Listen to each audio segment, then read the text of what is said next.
Bismillahirrahmanirrahim. Assalamualaikum warahmatullahi wabarakatuh. Jumpa lagi di channel No Chemistry No Life. Masih bersama guru kimia kesayangan Anda, Hanifah Jawas.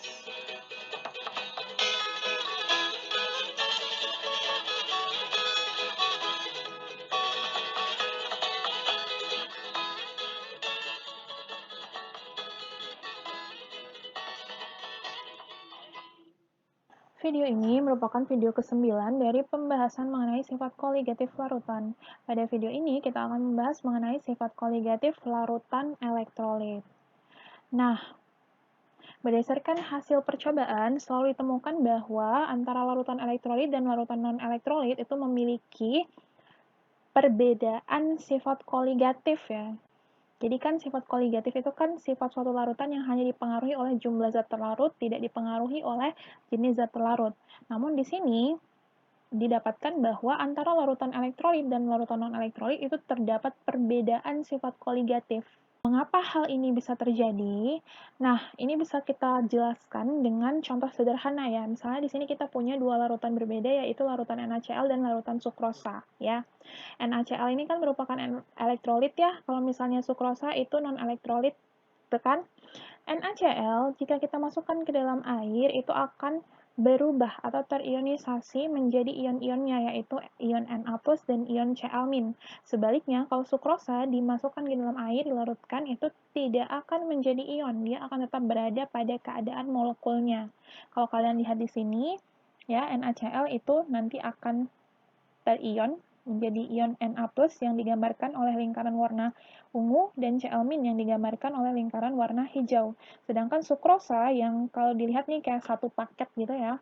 Jadi dia dalam bentuk molekulnya itu tidak akan berpisah, dia akan tetap ada dalam keadaan molekul-molekulnya. Artinya apa sih? Artinya dari kedua ini, yang mana sih yang akan menghasilkan jumlah partikel yang lebih banyak? Apakah si NaCl ataukah si sukrosa? Tentunya jawabannya adalah NaCl. Kenapa? Karena dari satu dia akan berubah menjadi ion-ion. Sebaliknya, kalau sukrosa dari satu tidak akan berubah jadi ion. Kalau tadi ibaratkan dari satu berubah menjadi dua ion, yaitu ion Na+ dan ion Cl-. Kalau sukrosa, satu ya udah satu aja, karena dia nggak menjadi ion gitu. Maka balik lagi ke pengertian sifat koligatif, sifat zat yang hanya dipengaruhi oleh jumlah zat terlarut. Tentunya jumlah partikel dari si larutan elektrolit akan lebih banyak jika dibandingkan dengan jumlah partikel dari larutan non-elektrolit gitu. Jadi di sini menyebabkan adanya perbedaan antara sifat koligatif larutan elektrolit dan larutan non-elektrolit. Itu ya. Oke. Bagaimana sih untuk perhitungan atau penentuan secara matematisnya persamaan koligatif dari larutan elektrolit ini? Nah, ternyata ada seorang ilmuwan yang namanya Van Hoff itu menemukan bahwa penentuan nilai sifat koligatif secara perhitungan itu hanya berlaku untuk larutan yang sangat encer, di mana konsentrasinya rendah ya. Nilai sifat koligatif larutan elektrolit hasil pengukuran pada percobaan akan mengalami pembiasan-pembiasan dari nilai sifat koligatif yang diharapkan jika larutannya konsentrasinya tinggi nih. Jadi kalau misalnya kita melakukan pengukuran sifat koligatif pada suatu larutan yang konsentrasinya tinggi, itu ternyata hasil yang didapatkan melalui percobaan dan perhitungan matematis di atas kertas ini tidak sejalan, nggak sama gitu hasilnya. Nah, dari sini Van Hoff ini menyimpulkan bahwa ada sesuatu nih, ada suatu faktor yang menyebabkan tidak sama. Jadi kesimpulan si Van Hoff apa? Jadi si Van Hoff ini menyimpulkan bahwa tidak selalu suatu senyawa elektrolit dalam larutan itu akan terionisasi sempurna. Jadi kalau misalnya dianggap terionisasi sempurna ya, itu kan berarti alfanya sama dengan 1. Tapi kalau dianggap dia terionisasi sempurna, ternyata didapatkan hasil yang ada pembiasan-pembiasan dengan percobaan secara realnya gitu. Maka di sini si Van Hoff memberikan usulan mengenai suatu faktor. Faktor ini disebut sebagai faktor Van Hoff. Nah, faktor Van Hoff ini disimbolkan dengan I yang nilainya itu akan sama dengan 1 ditambah alfa dikali N-1, dengan alfa merupakan derajat ionisasi dan N merupakan jumlah ion. Nah, oleh sebab itu, di mana sih perubahan atau perbedaan antara persamaan matematis persamaan matematis penentuan sifat koligatif larutan elektrolit dengan non-elektrolit. Nah, perbedaannya ada di tadi nih, kalau misalnya ada zat terlarut, berarti kan zat terlarutnya ini bisa terionisasi ya, berarti ada faktor Van Hoff yang perlu dipertimbangkan. Bukan berarti di larutan non-elektrolit itu nggak ada faktor Van Hoff-nya, tapi kalau misalnya kita balik ke persamaan ini ya, kalau dia larutannya non-elektrolit, artinya kan dia tidak terionisasi, berarti nilai alfanya sama dengan 0. 0% tidak ada yang terionisasi, maka hasil kali yang di sini itu sama dengan 0, maka nilai I-nya itu sama dengan 1 gitu kan. Apapun dikalikan 1 kan berarti bilangan itu sendiri gitu ya, maka seolah-olah I-nya ini nggak ada untuk larutan non-elektrolit gitu. Tapi untuk larutan elektrolit, karena dia terionisasi, berarti ada jumlah partikel, ada perbedaan jumlah partikel di situ ya. Karena dia terionisasi, maka di sini faktor I-nya ini ditambahkan di persamaan matematis. Sebenarnya sama aja untuk persamaan matematisnya, cuman tinggal kalian tambahkan nilai I, maka ini ada I-nya. Kalau misalnya yang di penurunan tekanan uap, nilai I-nya ini terkhusus untuk yang hanya ada zat terlarutnya aja ya gitu. Kalau di sini kan nggak ada nilai I-nya, kenapa? Karena balik lagi nih, yang I ini punya siapa sih? Zat terlarut kan? Maka di sini nilai I-nya itu hanya khusus yang untuk zat terlarut saja gitu. Gitu, maka yang berubah yang ini. Kemudian delta TB ya udah tinggal tambahin I belakang, delta TF pun sama, nilai Pi pun sama. Sama aja sebenarnya, cuma tinggal tambahin I faktor Van Hoff yaitu sama dengan yang nilainya sama dengan 1 ditambah alfa dikali N-1. Oke, kita ke contoh soal yang pertama. Larutan yang memiliki penurunan titik beku paling besar jika dilarutkan dalam 50 gram air adalah, ada pilihannya ya, A, B, C, D, E. Nah, untuk soal seperti ini kan karena kalian baru pertama ya, jadi Ibu akan jelaskan dulu step-stepnya, cara panjangnya, nanti di akhir akan Ibu jelaskan cara mudahnya gitu. Jadi kalau ada soal seperti ini, yang pertama kali kalian harus lakukan adalah identifikasi dulu, ya, identifikasi dulu apakah larutannya itu elektrolit atau non-elektrolit. Karena dari sana nanti kita akan menentukan nilai I-nya. Ya kan? Kalau karena perbedaan elektrolit non-elektrolit itu kan ada nilai I yang senilai 1 atau tidak bernilai sama dengan 1 gitu kan. Maka yang pertama adalah lakukan dulu identifikasi apakah dia elektrolit atau non-elektrolit. Oke ya? Oke. Jadi di sini yang pertama KOH. KOH itu kan basa ya, basa kuat, berarti dia elektrolit kuat. Kalau misalnya tidak diketahui alfa, ini kan kalau kita lihat A, B, C, D, yang A sampai D tidak diketahui nilai alfanya ya. Sedangkan yang E diketahui nilai alfanya. Maka kalau tidak diketahui nilai alfa, berapa persen dia terdisosiasi, terionisasi, maka bisa kita asumsikan bahwa dia terionisasi sempurna. Semuanya berubah menjadi ion, alfanya sama dengan 1. Nah, setelah kita ketahui alfa, tadi kan kalau kalian masih ingat, I itu I atau faktor Van Hoff itu kan sama dengan 1 ditambah alfa dikali N-1. Kita sudah tahu alfanya, kita harus mencari N. N itu jumlah ion. Maka kita cari jumlah ion. KOH itu kalau di dalam larutannya akan terionisasi menjadi K+ dan ion OH- gitu kan.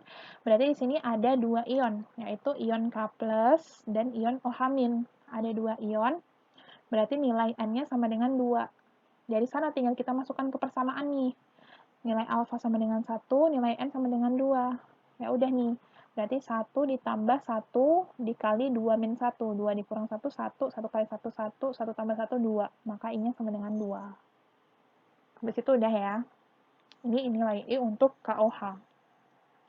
Selanjutnya, kita punya CuSO4. CuSO4 ini garam ya. Garam berarti dia elektrolit kuat. Elektrolit kuat sama, karena tidak ada nilai alfa, berarti kita asumsikan nilai alfanya sama dengan 1. Setelahnya kita cari nilai N-nya. CuSO4 itu akan terionisasi menjadi Cu2+ tambah SO4 2-. Berarti dia memiliki 2 ion juga. Berarti pasti nilai I-nya akan sama dengan yang di atasnya, karena jumlah nilai alfa dan juga N-nya sama, gitu kan. I-nya sama dengan 2. Sampai situ sudah? Oke. Selanjutnya, yang C, itu kita punya Na2CO3. Na2CO3 ini sama garam, dia elektrolit kuat. Asumsikan terionisasi sempurna. Sama ya, tidak ada alfanya, berarti kita asumsikan dia terionisasi sempurna. Kita tuliskan jumlah ionnya. Dari reaksi ionisasi berarti Na2CO3 itu akan menjadi 2Na plus tambah CO3 2-. Berarti ada berapa ion? Ada 3 ion dong. Kan 2Na plus, Na plusnya 2, CO3-nya 1. Berarti ada 3 ion. Berarti nilai N-nya sama dengan 3. Berarti kalau kita tuliskan nilai I-nya, didapatkan nilai I sama dengan 3. Dari sini udah. Oke. Kalau kalian bisa perhatikan ya, nah, ini kan jumlah ionnya 2 nih, I-nya 2, jumlah ionnya 2, I-nya 2. Yang ini jumlah ionnya 3, I-nya 3. Apa sih kesamaan tiga-tiganya? Jadi untuk ketiga ini ya, itu kan dia sama-sama larutan elektrolit kuat. Jadi untuk larutan elektrolit kuat yang di soal itu tidak diketahui nilai alfanya, jadi tidak diberitahu nih dia terionisasi berapa persen atau berapa banyak dia terdisosiasi, itu tidak diberitahu. Bisa kita asumsikan bahwa untuk elektrolit kuat itu nilai I-nya pasti akan sama dengan nilai N-nya atau sejumlah ionnya gitu. Jadi bisa kita langsung tuliskan nilai I-nya itu sama dengan N. Tuh. 2, 2, 2, 2 gitu. Gitu ya. Itu mudahnya. Jadi kalian tidak perlu panjang-panjang bikin seperti ini lagi, yang penting paham sih gitu. Kalau misalnya dia elektrolit kuat berarti dia bisa kita asumsikan bahwa nilai I-nya sama dengan N, sama dengan jumlah ion gitu. Untuk yang terionisasi sempurna berarti alfa sama dengan 1. Bisa? Oke. Kemudian kita lanjutkan yang D, itu CONH2 2 kali, kan urea ya. Urea itu merupakan senyawa non-elektrolit ya. Senyawa non-elektrolit berarti tidak terionisasi. Kalau tidak terionisasi berarti alfanya sama dengan 0. Berarti kalau misalnya kita masukkan ke persamaan untuk mencari I, pasti didapatkan nilai I-nya sama dengan 1. Kan? Karena ini 0 dikali N-1. Apapun ini hasilnya pasti 0 kan, maka didapatkan nilai I-nya sama dengan 1. Tuh, untuk non-elektrolit. 1, maka kalau misalnya di persamaan yang sebelum-sebelumnya ya, sebenarnya nilai E itu ada, cuma di sini karena dia non-elektrolit, nilainya sama dengan 1, maka seolah-olah tidak ada di persamaan. Gitu. Gitu. Oke. Selanjutnya yang E, CH3COH, asam lemah ya, asam lemah berarti dia elektrolit lemah, terionisasi sebagian nih, alfanya katanya sama dengan 0,03 diketahui dari soal, maka jika kita tuliskan persamaannya, itu kan berubah akan menjadi ion CH3CO- dan H+. Kita punya 2 ion, kita tuliskan untuk mencari nilai I-nya, I itu sama dengan 1 ditambah alfa dikali N-1, 1 ditambah 0,03 dikali 2-1, 2-1, 1, 1 dikali 0,03, 0,03, 0,03 tambah 1 berarti 1,03. Maka nilai I untuk CH3COH yaitu 1,03. Itu yang pertama. Jadi langkah pertama, secara panjangnya ya, sebenarnya step biar paham itu adalah kita bandingkan dulu nilai I-nya gitu. Kemudian langkah kedua apa sih? Langkah kedua adalah kita membandingkan nilai molalitas dan juga faktor Van Hoff-nya nih. Nah, untuk soal yang ini kan diketahui nilai molalitasnya tuh sama semua ya, 0,02, 0,02 sama semua kan ya. Jadi karena nilai molalitasnya sama semua, berarti kan yang ini sama nih. KF itu kan tetapan, ini sama. Berarti nilai yang ini sama dong. Berarti yang akan mempengaruhi titik bekunya itu hanya I-nya saja. Artinya apa sih? Karena delta TF itu sebanding dengan nilai I, maka kalau kita mencari titik beku yang paling besar, berarti kita harus mencari nilai I yang paling besar juga. Oleh sebab itu, nih ya, maka yang memiliki penurunan titik beku paling besar adalah larutan yang memiliki nilai I paling besar. Mana sih larutan yang memiliki nilai I paling besar? Dari yang tadi sudah kita tentukan, yang memiliki nilai I paling besar adalah larutan Na2CO3, yaitu I-nya senilai 3. Begitu untuk step-stepnya anakku yang kucintai dan kubanggakan. Bisa ya? Oke. Tuh, step per step cara panjangnya. Kalau misalnya cara cepatnya, kalau udah paham gimana sih? Cara cepat jika kalian sudah paham, jika ada soal seperti ini ya, langkah pertama adalah kalian perhatikan dulu konsentrasinya. Bisa dalam bentuk molalitas, ini kan karena dia titik beku dalam bentuk molalitas ya, nanti bisa jadi yang ditanya bukan titik beku, misalnya yang tanya tekanan uap atau tekanan osmotik gitu ya, penurunan tekanan uap atau tekanan osmotik. Maka kalian intinya lihat konsentrasinya dulu. Jika konsentrasinya sama, berarti udah kita nggak usah perhatikan konsentrasi lagi, gitu. Namun jika konsentrasinya tidak sama, kita harus perhatikan konsentrasi dengan cara mengalihkan dengan I. Nanti gimana cara yang kita tahu I-nya? Cara mudahnya begini. Kan yang ditanya adalah titik beku paling besar ya. Titik beku paling besar berarti kita kan udah dapat kesimpulan nih kalau larutan elektrolit itu berbeda dengan larutan non-elektrolit ya, sifat koligatifnya. Biasanya sifat koligatif larutan elektrolit itu akan lebih besar jika dibandingkan dengan larutan non-elektrolit. Karena larutan elektrolit berubah menjadi ion gitu kan, ada ion-ion berarti jumlah partikelnya lebih banyak. Begitu. Oleh sebab itu, pertama, setelah kita mengidentifikasi molalitas, kita identifikasi apakah dia elektrolit atau non-elektrolit. Gitu. Di sini elektrolit itu KOH, itu kan basa kuat, berarti dia elektrolit kuat. CuSO4 garam elektrolit kuat, Na2CO3 garam elektrolit kuat, CONH2 dua kali itu urea berarti non elektrolit. CH3COH asam lemah berarti elektrolit lemah. Gitu kan? Artinya yang kita perhatikan adalah 3 ini saja. Why? Sebab urutannya kan selalu kayak gitu ya, non elektrolit, elektrolit lemah, elektrolit kuat gitu kan. I-nya nanti dipengaruhi oleh itu sifat-sifatnya gitu. Kalau dia elektrolit kuat bisa kita asumsikan, jika tidak diketahui ya, maka kalau dia elektrolit kuat bisa kita asumsikan bahwa nilai alfanya itu sama dengan 1. Ya. Jika nilai alfanya sama dengan 1, secara mudah kita bisa simpulkan bahwa nilai I-nya itu akan sama dengan nilai N. Cara mengetahui nilai N gimana? Ya udah, kalian kan udah biasa untuk ngionin. KOH berubah jadi ion K+, OH- berarti ada 2 ion. Berarti nilai I yang ini sama dengan 2. CuSO4, Cu2+, SO4-, berarti ada 2 ion. Yang ini nilai I-nya sama dengan 2 juga. Na2CO3, 2 Na+, CO3, 2-, berarti ada 3 ion. Yang ini nilai I-nya sama dengan 3. Nah, dari sini aja udah bisa kelihatan nih, yang I-nya paling besar, berarti dia akan menghasilkan titik beku paling besar, karena titik beku itu berbanding lurus ya, kalau tadi. Karena perubahan titik beku itu berbanding lurus dengan, karena penurunan titik beku itu akan berbanding lurus dengan nilai I-nya. M-nya sama, KF sama, nilai I-nya akan berbanding lurus dengan delta TF. Maka nilai I-nya paling besar akan menghasilkan penurunan titik beku paling besar. Jadi jawabannya C. Paham ya? Kita lanjut ke contoh soal yang kedua. Pada suhu tertentu, sebanyak 5,85 gram NaCl diketahui massa molar dilarutkan ke dalam wadah yang telah berisi 180 gram air. Apabila tekanan uap jenuh air pada suhu tersebut adalah 19,8 mm Hg, tentukan penurunan tekanan uap jenuh larutan yang terbentuk. Sebenarnya soalnya sama aja, sama kayak waktu kalian latihan penurunan tekanan uap. Itu kan, yang di video 1 dan 2. Oke, itu. Namun di sini yang digunakan adalah larutan elektrolit nih, karena zat terlarutnya adalah NaCl, gitu. Jadi ya nanti pakai faktor Van Hoff. Jadi kalau misalnya kalian besok ya pas latihan soal atau ngapain ketemu soal, pertama ya kalian identifikasi dulu apakah dia larutannya elektrolit atau non elektrolit gitu.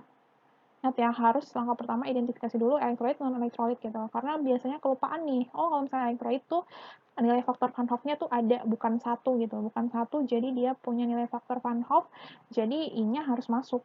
Itu yang kadang terlupa gitu, terlewat. Nah, oke, kita tuliskan dulu yang diketahui massa, massa molar, massa air, dan P0, karena ini tekanan uap jenuh air. Air itu kan sebagai pelarut ya, maka dia P0. Yang ditanya adalah delta P. Nah, balik lagi ke penyelesaian. Untuk persamaan kan seperti ini ya.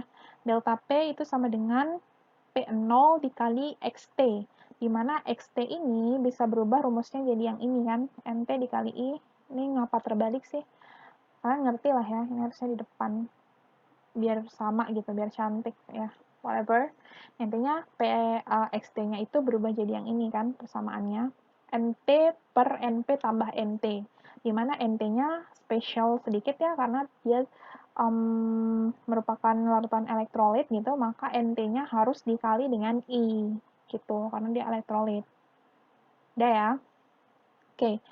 Menentukan mol zat terlarut dan pelarut. Langkah pertama, karena kita belum mengetahui molnya, maka langkah pertama kita cari dulu molnya dari zat terlarut dan pelarut. Zat terlarutnya adalah NaCl, pelarutnya adalah air. Sama, langkah pertama cari mol, berarti mol massa dibagi massa molar. Masukkan angka, udah diketahui semua di soal. Setelahnya, kita menentukan faktor Van Hoff I. Ini Ibu tahapannya, kalau misalnya kalian bisa langsung dengan menggunakan persamaan ini, nggak masalah ya. Ini Ibu kasih tahu tahapannya gitu, biar kalian mudah. Nah, kita menentukan faktor Van Hoff I. I itu kan sama dengan 1 ditambah alfa dikali N-1. Jika di soal tidak diketahui berapa alfanya, maka bisa kita asumsikan alfanya sama dengan 1 nih. Maka tugas kita adalah menentukan berapa nilai N-nya gitu.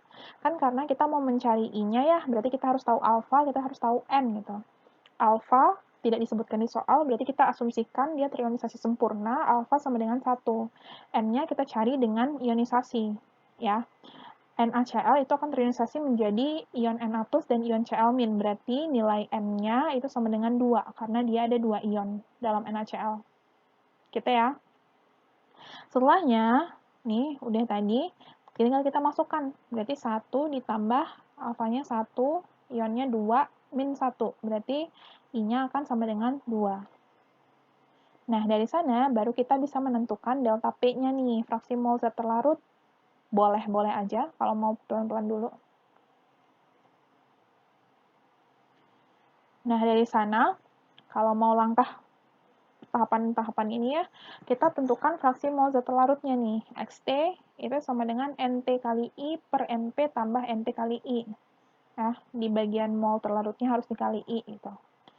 Kita masukkan, tadi kita dapatkan mol terlarutnya yaitu 0,1 dikali 2 dibagi dengan mol pelarutnya 10 ditambah 0,1 dikali 2. Ini kalian pun udah tahu ya, dia semua dalam mol gitu kan, atas dalam mol, bawah pun dalam mol. Tapi mol-mol bisa dicoret gitu kan, itu tidak bersatuan dia. XT-nya kita dapatkan 0,0196. Nah, dari XT, kita bisa menentukan delta P. Delta P itu sama dengan P0 dikali XT. P0-nya diketahui 19,8 mm Hg, XT-nya kita dapatkan dari langkah 3 yaitu 0,0196. Maka didapatkan delta P-nya yaitu sebesar 0,4 mm Hg. Paham ya? Kita lanjutkan ke contoh soal ketiga. Sejumlah kristal K2SO4 massa molar diketahui dilarutkan dalam 100 gram air. Agar titik didih larutan tersebut menjadi 101 derajat Celcius, maka tentukanlah massa K2SO4 yang harus ditambahkan ke dalam larutan tersebut. Diketahui Kb air sama dengan 0,52 derajat Celcius per molar. Selama pertama tuliskan dulu apa yang diketahui. Massa air diketahui 100 gram, massa molar yang diketahui Tb. Agar titik didih larutan. Ada kata titik didih larutan. Titik didih larutan itu Tb. Itu kan larutan tidak ada nolnya, Tb saja.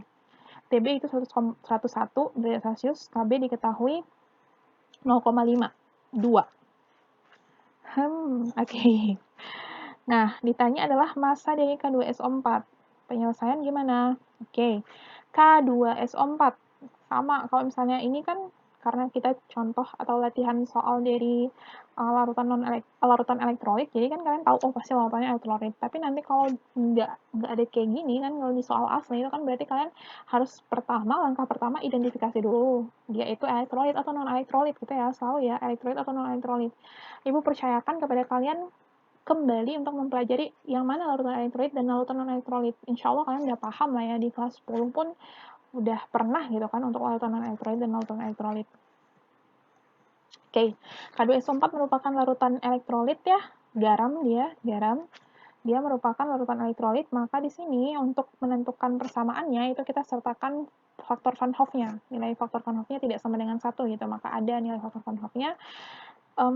Setelah itu, karena di sini yang ditanya massa diketahui Tb ya, maka kita bergerak dari delta Tb nih. Delta Tb itu bisa dua persamaan ini sama. Oleh sebab itu, karena kita mau mencari massa itu kan kaitannya dengan yang di sini ya, dia ada dalam rumusan molalitas gitu kan. Maka kita Kalau mau mencari persamaan yang pertama ini, kita harus tahu dulu delta TB. KB diketahui, I nanti kita cari, delta TB kita cari gitu. Maka kita harus cari delta TB dan juga I dulu. Delta TB kita harus tentukan dulu dengan persamaan kedua nih. Delta TB sama dengan TB dikurangi TB0. Di mana di sini tidak diketahui nih. Berapa sih TB0-nya? Gitu. Nggak diketahui kan? Namun, kalian perhatikan saja kalau dia nggak diketahui, berarti secara spesifik biasanya yang digunakan pelarutnya adalah air. Air itu mendidih pada suhu 100 derajat Celcius. Berarti TB0-nya sama dengan 100 derajat Celcius. Berarti delta TB bisa kita dapatkan yaitu 101 dikurangi 100 dalam derajat Celcius. Delta TB-nya sama dengan 1 derajat Celcius. Setelah kita menentukan delta TB, kita tentukan massa. Langsung masukkan ke persamaan yang ini. Delta TB sama dengan KB dikali M dikali I. Ini Ibu sengaja berikan warna yang berbeda ya, biar kalian gampang memahaminya. Delta TB diketahui tadi dari langkah pertama yaitu 1 derajat Celcius, KB diketahui dari soal yaitu 0,52 derajat Celcius per molar. M-nya kita ubah dulu, molaritas itu adalah massa per massa molar dikali 1000 per P. I-nya sama dengan 3. Dari mana tahu I-nya sama dengan 3 ya? Untuk larutan elektrolit kuat yang tidak diketahui nilai alfanya, maka bisa kita asumsikan bahwa nilai dari I itu akan sama dengan nilai N. N ini kan merupakan jumlah ion ya. Kalau kalian tahu kan 2K2SO4 itu dalam larutan akan terionisasi menjadi 2K+ ditambah SO4 2-. Artinya di sini dia punya 3 ion. Maka nilai N-nya sama dengan 3, nilai I-nya pun sama dengan 3. Gitu. Secara mudah bisa langsung kalian buat seperti itu. Kalau untuk elektrolit kuat yang tidak diketahui berapa nilai alfanya gitu. Jadi dianggap terionisasi sempurna. Gitu ya. Oke.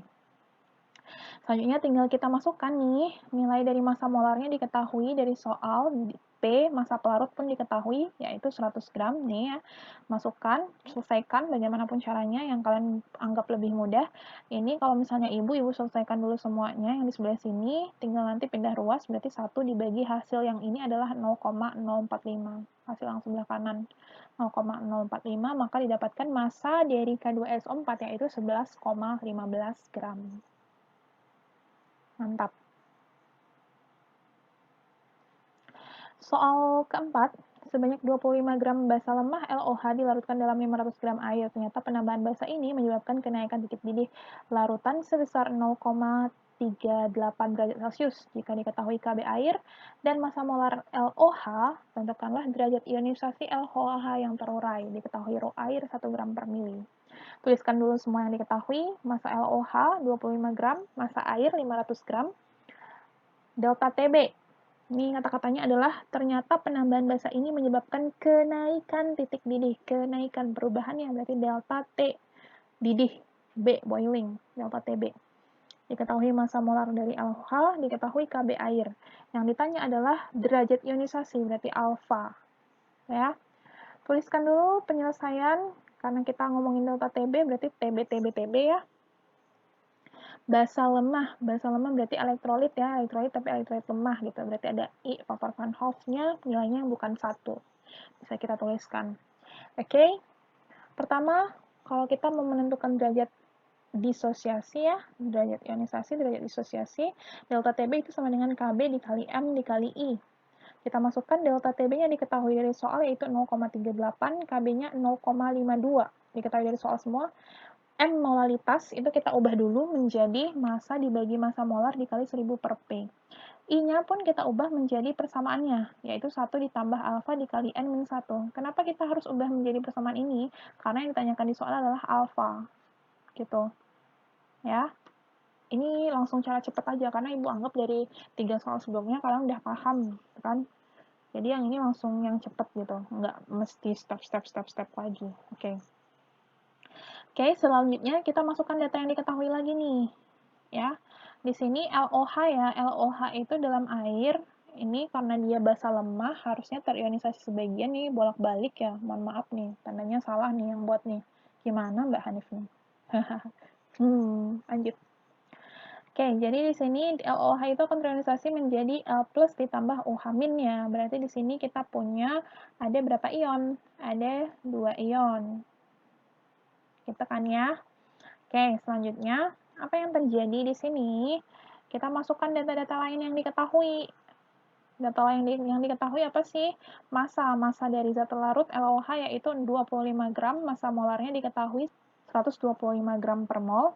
Kemudian P, massa pelarut yaitu 500 gram. Nah, ini tadi kita dapatkan nilai N-nya yaitu 2, berarti kita masukkan N ini ganti dengan 2. Selanjutnya tinggal perhitungan matematis biasa. 0,38 itu sama dengan 0,52 dikali yang ini hasilnya adalah 0,4. Kalau yang ini 2 dikurang 1 kan 1 ya, 1 dikali alfa berarti sisa alfa aja, berarti 1 ditambah alfa. Udah, kita lanjutkan. 0,38 sama dengan ini kita kali dulu didapatkan 0,208 dikali 1 tambah alfa. Sebenarnya kalau persamaan matematis ini cara nyelesain gimana pun terserah kalian ya. Oke, ini berarti kan ini kalau misalnya kita kali ke dalam kan berarti 0,208 dikali 1 sama dengan ini 0,028 dikali alfa berarti 0,028 alfa. Kayak gini kan ya. Karena ini nggak ada alfanya, kita pindah ruas ke sebelah, berarti 0,208 alfa itu sama dengan 0,38 dikurangi 0,208. Kita dapatkan 0,208 alfa sama dengan 0,172, maka didapatkan alfanya, kita bagikan pindah ruas, itu sama dengan 0,83. Oke, 4 contoh soal saja untuk sifat koligatif larutan elektrolit ya. Nanti untuk selanjutnya bisa kalian latihan kembali, cari berbagai macam soal. Yang jelas yang pertama kalau misalnya kita menentukan ini ya, menentukan apa yang ditanyakan oleh soal itu, yang pertama identifikasi dulu, dari soal identifikasi dulu apa yang diketahui ditanya. Kemudian identifikasi ini senyawanya yang ditanya ini zat larutnya merupakan elektrolit atau non-elektrolit gitu. Karena kalau misalnya dia elektrolit berarti ada nilai faktor Van Hoff-nya yang bukan 1. Ya, kalau dia non-elektrolit kan nilai faktor Van Hoff-nya nanti dapatkan 1 gitu. Jadi seolah-olah tidak berpengaruh. Tapi kalau misalnya dia elektrolit, nilai faktor Van Hoff-nya berpengaruh terhadap hasil kali atau baginya gitu, hasil perhitungan matematisnya gitu ya. Intinya jadi setelah langkah pertama tentukan dulu apa yang diketahui ditanya, kemudian tentukan senyawanya, identifikasi senyawanya ini elektrolit atau non elektrolit gitu. Kemudian ya tentukan dengan menggunakan bersamaan apa kita harus selesaikan soal tersebut gitu. Perbanyak latihan soal intinya. Insya Allah mudah dan bisa. Oke, sekian untuk video kali ini. Semoga apa yang diberikan pada video ini bisa bermanfaat untuk kalian semua. Tetap semangat belajar. Kita jumpa lagi di video berikutnya. Wassalamualaikum warahmatullahi wabarakatuh.